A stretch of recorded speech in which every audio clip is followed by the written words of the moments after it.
For the first time tonight, we're uncovering new concerns over superbug infections.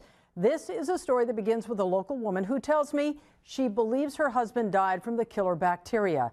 Now she is on a mission to let people know the superbug is more prevalent than first thought. And we're finding out she might be right. I saw a good man in decline by front of my eyes, and I couldn't do anything to help him. For more than 40 years, they were inseparable. He was everything to me. Diana Olson described her husband as a young, active 78-year-old in good health until April of 2015. He suffered. That's the hardest thing, is that he suffered. The superbug infection destroyed him. Superbugs are bacteria resistant to antibiotics. People are often infected in hospitals. In early 2015, two high-profile superbug outbreaks surfaced in Southern California, one at UCLA Medical Center, the other at Cedars-Sinai. Both hospitals blamed the infections on contaminated endoscopes. These instruments are critical in diagnosing and treating many diseases. Endoscopes are long tubes inserted deep into the body to examine internal organs.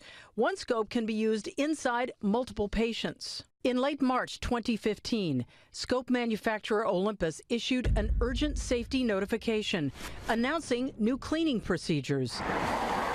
Less than 1 month later, Bob Olson was treated at Pasadena Endoscopy Center using the same type of Olympus scope. He got out of the car. He got sick, and that was 3 days after the procedure.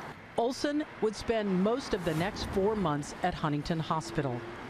Mr. Olson didn't have to die. Brian Kabateck is representing Diana Olson in a civil suit against Huntington Hospital, Olympus, and Pasadena Endoscopy Center. I think this is a case of extreme negligence on behalf of the scope manufacturer and really questionable conduct on behalf of the facility. On August 19th, 2015, just 4 days before Bob Olson died, Pasadena Public Health launched an investigation into Huntington Hospital. After notification, 3 patients tested positive for a known strain of the superbug. They kept scoping him till the very end. A review of Olson's medical records show that same strain of superbug present in his body. Why wasn't the family advised? Why is it we to this date haven't been advised? There are thousands of deaths every year from drug-resistant bacteria, but medical experts agree no one has a full grasp on the threat. The Food and Drug Administration just acknowledged hospitals, including Cedars, UCLA, and Huntington, are not accurately reporting cases of the deadly infection. And the FDA itself admits it has not been enforcing reporting requirements.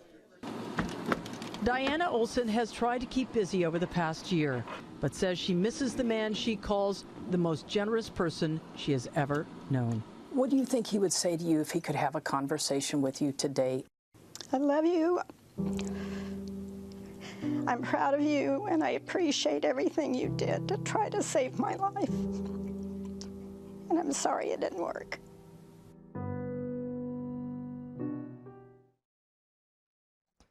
We reached out to the Hospital Association of Southern California following the FDA's admission on tracking cases.